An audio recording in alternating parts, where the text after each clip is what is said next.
Продолжаем эфир. В Абхазском государственном университете работает лаборатория социальных исследований. Она создана на базе Центра науки и образования Московского госуниверситета. Лаборатория уже провела исследования среди жителей республики. В первом ученые изучали общественное мнение по теме историко-культурного наследия и достопримечательностям республики. Об этом мы рассказывали в одном из наших интервью. Запись можно посмотреть и послушать на нашем сайте. А на этот раз мы будем подробно говорить о втором исследовании. Оно связано с социально-экономическими вопросами. У нас в студии социолог, доцент Московского госуниверситета Мария Филь. Мария, мы рады вас видеть в нашей студии. Спасибо, что с нами. Здравствуйте. Всегда рада быть с вами, со слушателями «Спутник Абхазия». Для нас это очень ценно. Мария, еще недавно, несколько месяцев назад, мы говорили вообще, вот часто мы в студии говорим о том, что как не хватает в Абхазии вот таких социологических исследований, на которые можно было бы опираться, строить разговоры. И вот первое исследование уже доступно. Второе исследование, пока мало кто об этом знает, и мы как раз рассчитываем, что вы нам расскажете, какова была цель второго исследования, которое касалось социально-экономических вопросов. Расскажите подробнее. Второе исследование тоже очень скоро станет публично доступным. Мы готовим пресс-релиз по итогам аналитического отчета. Вопрос в том, что оно закончилось совсем недавно. Итоги подведены в самом начале июля. Поэтому все документы по этому исследованию они появятся очень скоро в открытом доступе. И все средства массовой информации, общественность, конечно же, сможет с этим ознакомиться. Исследование проводилось как комплексное. Там было использовано два метода социологии. Был проведен массовый опрос общественного мнения репрезентативной численности населения Республики Абхазия. Опрос в составе 600 респондентов силами нашей лаборатории. И также проведено было 3 фокус-группы в 3 разных районах. В дальнейшем мы эту практику будем, конечно же, расширять, потому что районов у нас всего 7, но на данный момент Гулрыбский район, в городе Новый Афон была фокус-группа и в городе Сухуми.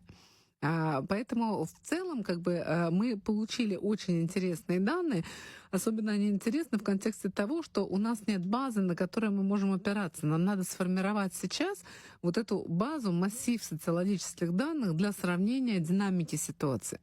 Потому что понятно, что проблем очень много. Все это копилось годами на протяжении 30-летнего периода после войны. Что-то делалось, что-то не делалось. Есть устаревшая советская инфраструктура. Поэтому социология, она позволяет нам как раз сейчас фиксировать те точки роста, которые должны использоваться органами власти и управления в своей работе, и обращать внимание на те проблемы, которые фиксируют сами люди. Потому что, конечно, одна из распространенных вещей, когда у властей есть некое свое видение, как должна развиваться ситуация, что важно. Расходится с тем, что на самом деле в жизни. Да, она расходится с тем, чего хотят люди. Поэтому вот задача социологии, если вот ее в базе рассматривать, это состыковать политику, планирование и общественное мнение. Чаяние людей. Да. Какие предварительные данные, что выявили ваши исследования, на что вы в первую очередь обратили внимание? Может быть, какие-то данные вас удивили? Начнем с того, что в целом жители республики, с которыми удалось пообщаться на фокус-группах, сама лично их проводила, общались с разными слоями населения, в целом отмечают за последнее время определенные позитивные изменения, что есть позитивный тренд. Но, опять же, исходя из того, что вот тот блок проблем, с которым приходится иметь дело, он накапливался очень и очень давно, эти проблемы невозможно расшить, невозможно решить единомоментно. Поэтому, с одной стороны, люди вроде бы фиксируют позитивный тренд, общий социальный оптимизм, как социологи это называют. Но, с другой стороны,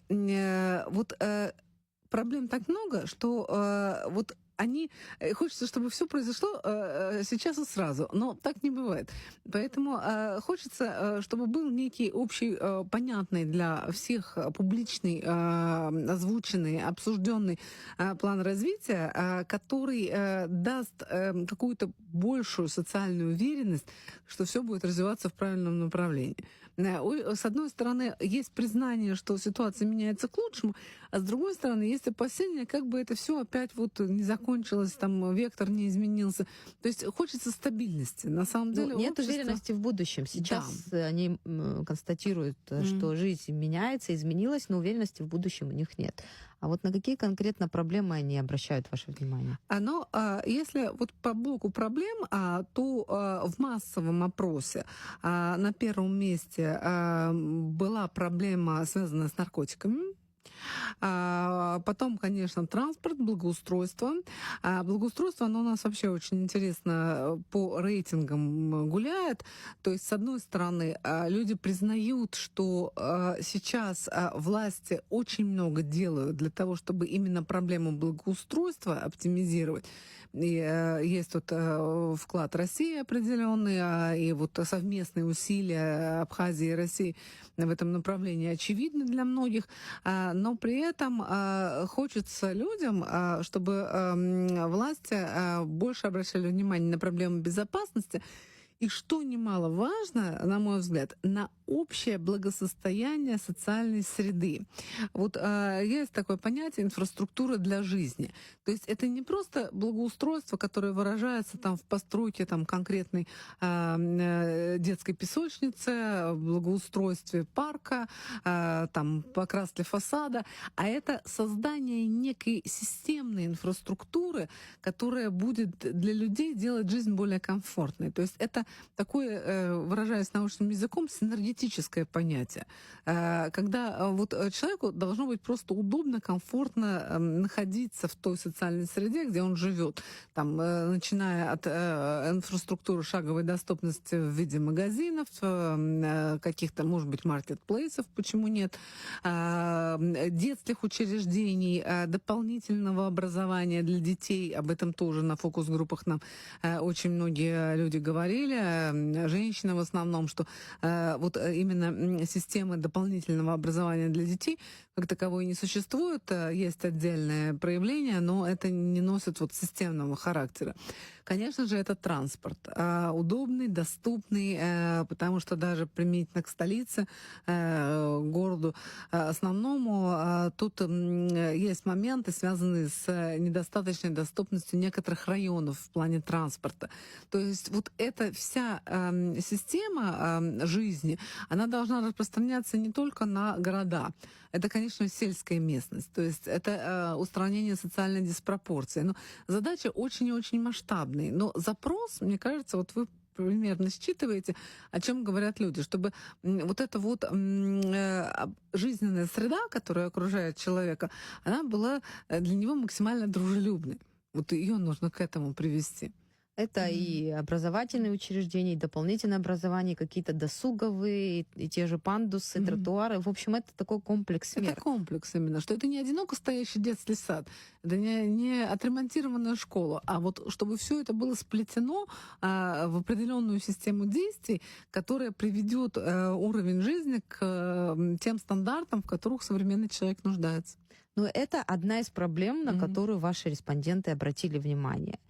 Что еще интересного выявили ваши исследования? Наверняка вы, приступая к этим исследованиям, примерно представляли, да, общество абхазское, изучали, но вот потом, может быть, что-то в исследованиях как раз вам показалось, вот люди отвечали совсем по-другому, или, может быть, вот какая-то разница в вашем представлении, и потом что показал опрос? Что еще интересного данные показывают? Ну, вот из интересного, на что нужно обратить внимание, наверное, на восприятие проблемы туризма. Но туризм — это не проблема, это как бы сфера.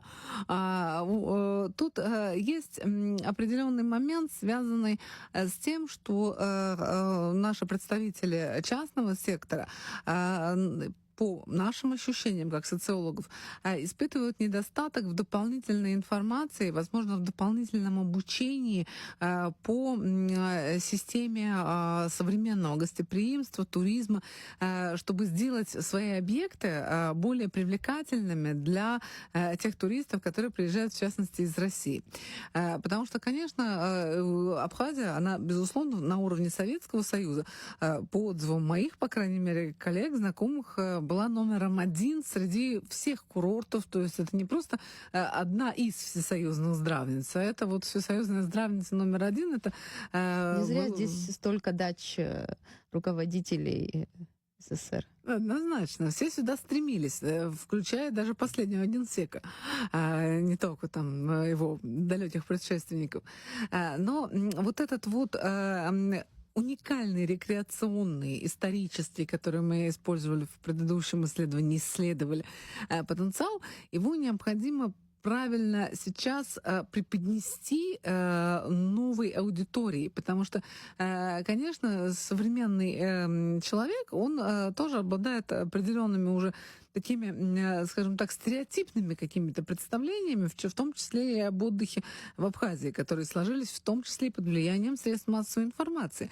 И вот эту систему необходимо кардинально менять, в том числе созданием современной инфраструктуры локального гостеприимства, может быть, так это назвать, чтобы отойти от вот этой тематики, вот этих человейников больших отелей, которые, я понимаю, очень многих не радуют, и они, в принципе, и самого туриста, наверное, не радуют, потому что это абсолютно стандартная бездушная система, которая не позволяет в полной мере соприкоснуться с тем богатством Абхазии, которое есть на самом деле. Но создание вот этой локальной инфраструктуры частного туризма, оно тоже требует определенных усилий, в том числе и в плане организации каких-то программ обучения. Вот на это я услышала запрос, организации каких-то сервисов электронных, которые бы объединяли вот этих вот частных ательеров, назовем их так, ну вот держателей этих гостиниц, объединяла организаторов экскурсий, чтобы был, возможно, некий центральный ресурс, который позволяет туристу со стороны вот зайти и увидеть все многообразие, всю палитру того предложения, которое есть на рынке, а не идти по какому-то стандартному, скучному, достаточно, но проверенному, зато гарантированному алгоритму. Ну вот человейники, наверное, как вы сказали, они, наверное, были бы уместны в странах, где инфраструктура более развитая, да, люди приезжают, им нужны эти объекты для того, чтобы переночевать, а там досуговые и другие там возможности сам город уже предоставляет. Может быть, в таком ключе это было бы уместно, но в Абхазии еще нужно над этим работать, над инфраструктурой, над досугом для туристов, поэтому надо уже внутри объектов предлагать что-то более интересное, я так понимаю. Но, на мой взгляд, вообще, может быть, сама концепция этих человейников, она не вполне верна.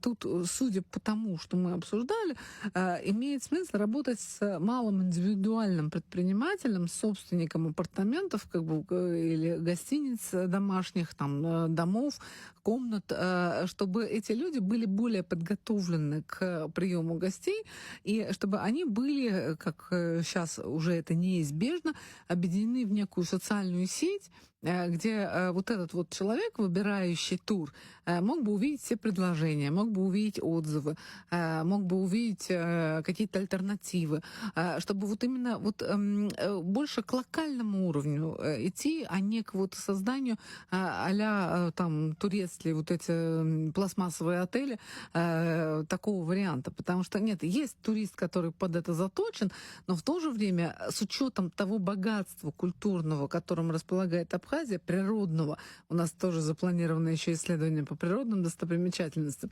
с учетом самого региона уникального, можно эту тему, наверное, проинтерпретировать по-другому. Потому что, конечно, очень неприятно, вот мне даже как исследователю, как человеку, слышать то, что периодически появляется в СМИ, в соцсетях там по поводу абхазского туризма. Я это расцениваю исключительно как кампанию, такую направленную на извлечение исключительно коммерческой прибыли. Но для того, чтобы вот такие вещи перебивать, чтобы их как-то подавлять, необходимо работать и создавать вот нечто уникальное, чтобы вот эти все злопыхатели, они потонули в волне позитива. Надо всегда лучший способ борьбы с любым негативом — это создание позитивных информационных поводов. Такое, наверное. Да, с этим совет. действительно сложно поспорить. А вот ваши данные, как быстро они могут быть использованы, допустим, властями и как-то внедрены в какие-то в практике, что ли? Как это быстро может быть? Как это может работать? Все наши отчеты, они по мере готовности, конечно же, находятся в общем доступе, и их передают в том числе и людям, принимающим решения. И уже от них зависит, как они это все проинтерпретируют, на чем они сделают акценты. То есть вообще социология — это некая вспомогательная наука, которая для тех, кто облечен властью, облечен возможностью делать какие-то реальные проекты, она для них создает просто некую информационную базу. А дальше уже от них зависит, как они этим распорядятся. Но то, что эти данные будут предоставлены, безусловно, они все... И смысл создания лаборатории в том, чтобы все это было в открытом доступе. Чтобы мы потихоньку накапливали вот этот вот свой статистический, социологический потенциал, вот эту базу собирали, смотрели, что меняется, как что-то меняется в зависимости от событий, происходящих в мире, меняется ли, чтобы мы могли вот сопоставлять динамику общественного мнения с некими политическими событиями, с изменениями, в том числе и в плане инфраструктуры и всего остального.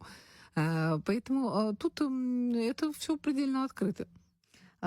Слишком мало времени прошло для того, чтобы уже какие-то идеи воплотились, но тем не менее вдруг вот первое исследование уже опубликовано, не так много времени прошло, но какой-то интерес со стороны ведомств. Может быть, вы где-то уже увидели, как использованы эти данные? Но пока я вижу интерес со стороны СМИ, мне кажется, для того, чтобы это как-то воплотилось в некий бюрократический процесс, должно пройти больше времени, к сожалению.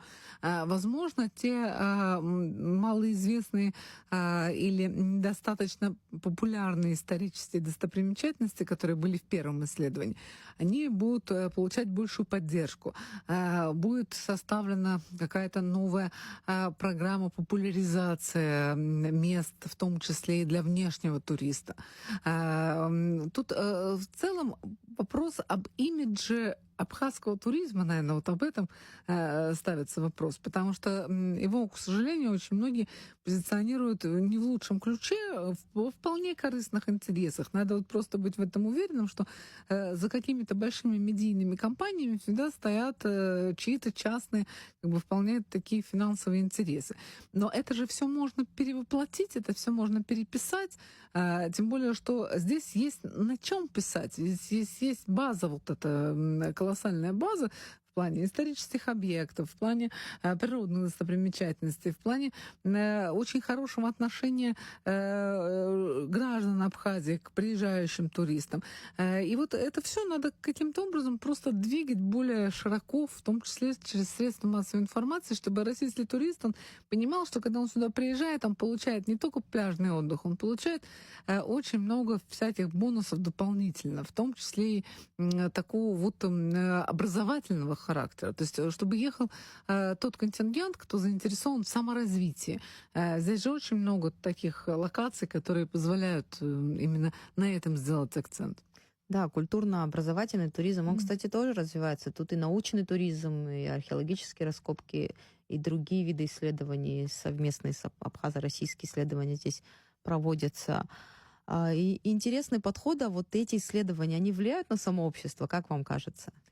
Но на общество они должны повлиять в том ключе, что они должны в общество вселить уверенность, что нужно принимать участие обязательно в подобного рода опросах. Вот когда наши ребята, вот сейчас у них-то уже будут такие брендированные футболочки с надписью АГУ МГУ, лаборатория социологических исследований, что если такие ребята подходят там с планшетами, задают какой-то вопрос, можно потратить там 5 минут своего личного времени, потому что эта работа, она не пустая, она направлена на достижение конкретного результата. То есть мы это делаем не для того, чтобы положить такое-то в стол или использовать для публикации в научных изданиях. Мы это делаем в том числе и для того, чтобы эти рекомендации легли на стол руководителям. И для людей, наверное, главный момент в том, что не надо бояться высказываться, то за мнение, за него никто не будет ни бить, ни наказывать, никаких санкций не будет. Что, наоборот, голос общества, если он прозвучит, потому что он звучит в частных разговорах, как правило, там, жалуются на то, на сё, как бы, на какие-то проблемы. А для того, чтобы что-то сдвинуть, для того, чтобы ситуация стала меняться, необходимо обобщенную статистику иметь. И знать реальную картину. И знать реальную картину. Вот если люди там в массе своей говорят там о какой-то проблеме, там, условно говоря, там, о той же наркомании, значит, это и реально так и есть. На это надо обратить внимание. Это происходит. Как это решать? Это не наша уже задача, это уже задача правоохранительных органов, там, спецслужб и других структур. Но то, что вот вопрос поставлен, значит, люди это видят, значит, они с этим соприкасаются. Поэтому это относится, по сути дела, ко всему. То есть понятно, что народ абхазский, русский, любой, он, как правило, долго терпелив, но испытывать терпение людей его до бесконечности нельзя. Нужно, наоборот, идти в русле чаяния людей. Надо как бы с ними быть в контакте. Но понимать. этот путь, который может привести к внутриполитической стабильности. Мы же периодически наблюдаем катаклизмы, всплески, особенно в предвыборный период. Как раз ваша работа, она должна выявить болевые точки, обратить внимание на позитивные изменения, тем самым строить, да, внутреннюю политику и внешнюю политику государства. Пользуясь оставшимся временем, какие планы, вот какие еще исследования впереди, если можно коротко? Ну, исследований впереди много, но первое исследование, которое, наверное, будет запущено не далее, как завтра, послезавтра, это исследование, посвященное экологической ситуации в республике. Есть вот тоже определенные моменты, желание ее поглубже узнать. Ну, сейчас я не хочу заранее какие-то результаты предвосхищать, но тема сама по себе достаточно серьезная. Она может быть на фоне других проблем. Казаться второстепенной, но на самом деле это одна из важнейших задач. Будем ждать молодых людей с табличками, готовы к таким опросам. Спасибо вам большое, Мария. И будем с интересом, конечно, ждать результаты следующих исследований. Спасибо мы вам. Будем стараться. Спасибо. Удачи всем слушателям. А нашим слушателям напомню, у нас в студии была социолог, доцент Московского госуниверситета Мария Филь. Мы говорили об исследованиях, которые проводятся в лаборатории социальных исследований при Абхазском государственном университете.